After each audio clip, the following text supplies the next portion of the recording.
Hey, Mister here, and ta-da! Look what we have. We have Clash of Clans. I'm able to record Clash of Clans again. Okay, now in the previous thing, I was talking about my issues with BlueStacks. Well, after many emails backwards and forwards with the BlueStacks people and trying anything and everything that they said to try, I still have no success. So essentially, BlueStacks is dead in the water from help offered by BlueStacks themselves. Thought I'd Google to see if someone else had figured out what was going on, and I had a facepalm moment. One thing said, if all else fails, why don't you just try another emulator? And so, oh, hello, yes, I do know there are other emulators out there. So I tried Mimu first, wasn't really happy with the clarity that I was getting out of the screen. So I'm currently on Nox Player at the moment. And I think the clarity is pretty good. If we, no, I don't want to go there. No. I don't, no. I didn't buy anything. Oh, shit. My gems haven't increased.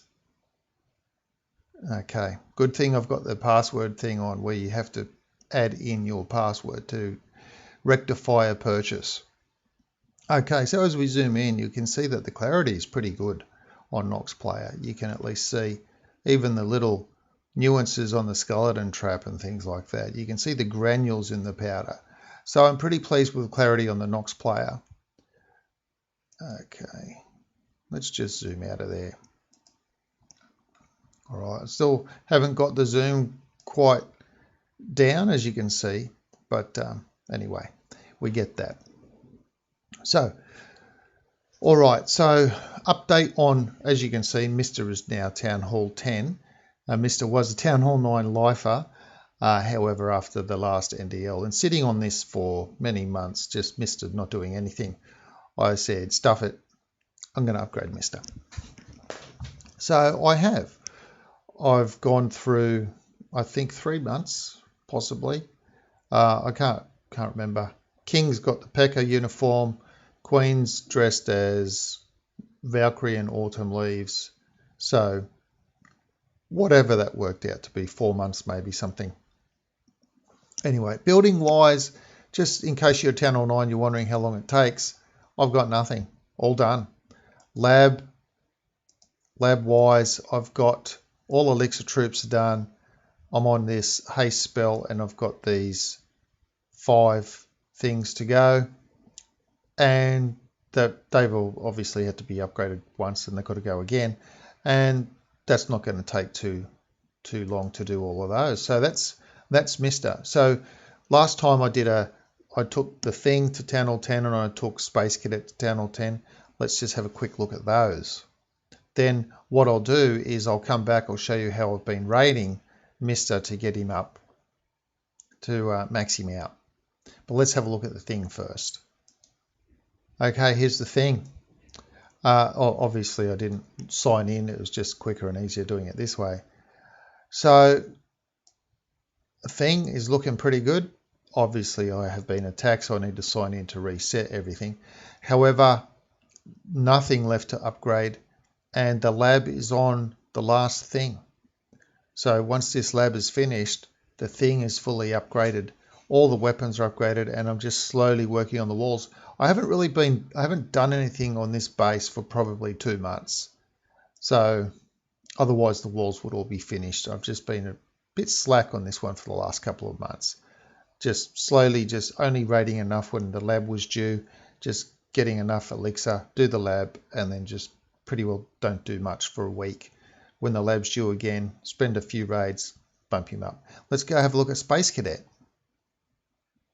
Okay, here's Space Cadet. And as you can see, these things here, these 2 mortars and the wizard tower are the last things to go. Heroes, all heroes are fully maxed. And the lab is on one more thing. there's one more thing. Once this lab finishes in 4 days, there's one more thing and then the lab's done. So this is, and I have been a little bit slack with the builders on this one as well.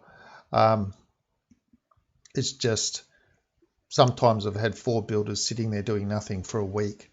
Otherwise these things would have been done. And sometimes also the lab, I've been a little bit slack on the lab because everything is so goddamn expensive at Town Hall 11. And of course it's worse at Town Hall 10. So I did take the reward path on both the Thing and Space Cadet. That's the top path. I've taken those, and the same with Mr. I've taken the top path on the reward for that as well, because frankly I want to reduce my building time, cost, and lab time. It's what the troop training, yeah, that's a plus, but those time saving things are the really big thing for me. So if you can reduce the time and the cost, which is also a time saving as well because you have to raid less, then that's a benefit. The army I've got here at the moment, it's not what I normally raid with. This is just what I've been doing for a little bit of fun. I don't need Dark Elixir anymore. And I've just been trying to get some of the challenges done, namely destroy 75 gold mines in the reward path. So this just helped me get into it a little bit. Anyway, let's go back to Mr. and I'll show you how I've raided during challenges and how I normally raid. So first, the challenge raiding. All right, so here we are with the challenge raid army. As you can see, you might not be able to see it fully. 5 giants, 6 wall breakers, 2 golems, 4 earthquake. Now, a bit of a joke going, you know, 4 earthquake this, 4 earthquake that, because we used to get attacked in war by people that did 4 earthquake go wipes or 4 earthquake Valkyrie attacks. The reason for the 4 earthquakes is because that was a challenge. The reason for the 2 golems is because that was a challenge, and the 6 wall breakers was a challenge. So I just combined all the challenges into one particular army, which was 2 golems, some wizards, and the wall breakers and the earthquake. So generally what I was doing was earthquaking a hole in the middle, dropping the golems on the outside, standard funneling stuff, wizards on the outside to funnel in, wall breakers somewhere in between there, and where I'm raiding is between the top of Crystal 1 and the bottom of Crystal 3. So I try not to drop out of the bottom of Crystal 3, but I'm quite happy if I accidentally bump up above Crystal 1 into Masters 3, because the loot in Masters 3, it might take a few more clicks hitting next to find bases that are decent and worth hitting. However, it doesn't take too much to drop back down into Crystal. So I don't necessarily need to win. Obviously, you do the 5-star challenge every day, and then you'll keep on going up, because you just will keep on going up. However, that really doesn't concern me. So what I would tend to do is I would go up, and then on the way down, I'll either just drop cups, just the hero doing nothing, shooting an outside building, or sniping a drill or a pump or a gold mine or just something. So at least I get something out of the drop down.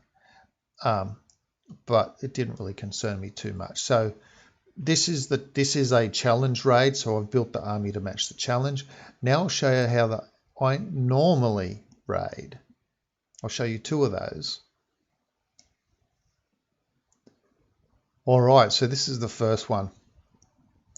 The army, 220 archers, 2 baby dragons. Now, normally what I would do is I just use, I suppose you would say they're surgical archers. I just use surgical archers. I'm only interested, you can see, I'm only interested in the drills. Now, in this case, I start taking these out because the challenge is to destroy 75 gold mines, and I've got hopes of taking out this gold mine. Doesn't quite work out in this attack, but you know, I kind of had hopes that it would, but it didn't really. There's not too much I can do about that. So I generally, when I'm doing the archer attacks only, I only care about the loot. I don't care about the cups. So I'll get up to the top of Crystal 1 or the bottom of Masters 3, and then I'll just use archers. If I get 50%, great. If I don't, great. It doesn't really bother me that much. I'm not generally going for the 50% with the archers. Look, I get 50% like you'll see here. Now, in this case, I am also doing part of the challenge, and that is taking out the queen pad, which takes 1 lightning spell. That's why I've got 3 lightnings, and taking out 1 air sweeper. So I'll just lightning an air sweeper, and that's it. So seeing as I'm doing normal raiding anyway, and I've got plenty of elixir by the time my raiding's done, I don't really care. I'll drop 2 or 3 lightning just to help facilitate getting that challenge done so I can get the reward path quicker. And like I said, going to the top of the reward path. So that's that one. Let's have a look at another one. Yeah, so I drop another baby dragon, just get that drill at the bottom. So I'll show you another one. All right, in this one, you'll see the same thing. Archers, just surgical archers, generally speaking. That's what I try to do, except when there's a mortar. So what I try to do with the mortar is distract the mortar or spread them out so that they're not, so these ones were more surgical, and well, that one's really surgical archers, but if I see that there's a mortar in range, I'll try to do a little bit of a spread on them, a little bit more than I would otherwise. So depending on where the mortar is, I maybe drop a couple archers over to the side to get the mortar to swing over to direct a shot. Then I'll drop 10 archers, 10 to 12 archers specifically on the pump or the mine that I want. And in this case, I was trying to get this gold mine. Didn't quite work. Then I'll drop the 10 or 12 archers on the mine that I want. So while the mortar's shooting over that way, the thing right next to them, that'll get the, by the time the mortar takes out the first archers, then swings around to take these next ones out, they've taken out the mine or the pump. That's if you drop 10 to 12 archers on that thing. So that's what my experience is. So generally, this is the army that I'll use. So if I'm up at Masters 3, Crystal 1, I'll use this army. I'll slowly end up falling back down to the Crystal 3. Then I will Queen Walk archers back up. Now, I'll show you another one, and I'll tell you what I do with lightning spells normally. All right, this is the last attack that I'll show. So what I would normally do when I'm doing the Queen Walk archers, what I would normally do is I'll take 2 lightning spell and the rest will be rage spell. The rage spells are for the queen, to help the queen. So in the case of, say, a base like this, depending on what I may or may not have needed, I might not have attacked this with a Queen Walk attack. It really depends how I felt at that moment. Even if I had the Queen Walk archers, and then sometimes what I'll do is I'll either Queen Walk archers every attack, or I'll Queen Walk archers one and I'll all archers the other. So I alternate between the two, but I'll always make sure that I take 2 lightning spell. The purpose of the 2 lightning spell is, let's say I have a situation where I want the gold.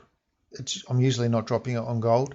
I'm usually dropping the lightning spell on a full pump somewhere in the middle of the base, elixir drill, or a fully maxed elixir pump. And this is certainly not a fully maxed elixir pump. So if there's a fully maxed elixir pump that I haven't been able to get, it will give me more than 2 lightning spell cost. So, hey, just drop the 2 lightning spell on that. Or if I need the dark elixir, I'll drop the 2 lightning spell on a dark elixir drill in the middle of the base when I'm queen walking the outside. The point of the queen walking is what I try to look for. Let's say this had pumps and mines down both sides here. In that case, I just drop the queen in the middle. I don't really care which way she goes. Whichever way she goes, she's going to get half of them. And then I can just use my archers on the other half. So that's pretty well how I queen walk. And use the rage spell to keep her alive if needed. And I generally am not dropping the king until the last resort. If I absolutely need to drop the king while I'm queen walk archering, then I will. I'm going to put a couple of I'll put video up top on my archer only attack, and I'll put some if I can find where my queen walk archers was video that I've also done, I'll put that in the description below, as well as just the archers only army that I've got plenty of examples of doing that. And that's the same army that I was using for Space Cadet to max out the Town Hall 11. Just archers, nothing elaborate, no heavy dark troop usage, nothing. Anyway, that is it. I at least have the ability now to record some Clash of Clans, obviously because I'm using all archers. I don't think you'd like to see all archer attacks every time I do a video. I don't think there's anything there. And by the way, with Mr's base, once I max out Mr at Town Hall 10, and that is all the walls, the troops won't take long, but once I've done all the walls and everything, I'll take it up to Town Hall 11 as well. So the aim is I will eventually be taking everything up to Town Hall 12 now. Oh my God, I'm so dreading that. But also enjoying it at the same time using the reward path. With the reward path, obviously I have 5 villages. I've tried using the reward path on 3 of them. I just found myself spreading myself too thin. So I find for myself I can use the reward path, the top of the reward path. That means you buy the gold pass. I can do that on 2 villages at a time, and I have enough time to raid up, loot, and then wait, and then go to the other one, raid up, and just keep them both going that way. That's pretty well how I've done it to get the Thing, Space Cadet, and now Mr. maxed. 3 bases just about all fully maxed within the last 6 months. So anyway, that's it for this video. Now it's your turn to let me know what you think, if you're staying at Town Hall 9 or upgrading, or what sort of things you'd like to see from a farming perspective or even a war perspective. Let me know in the comments below. And until next time, thanks for watching.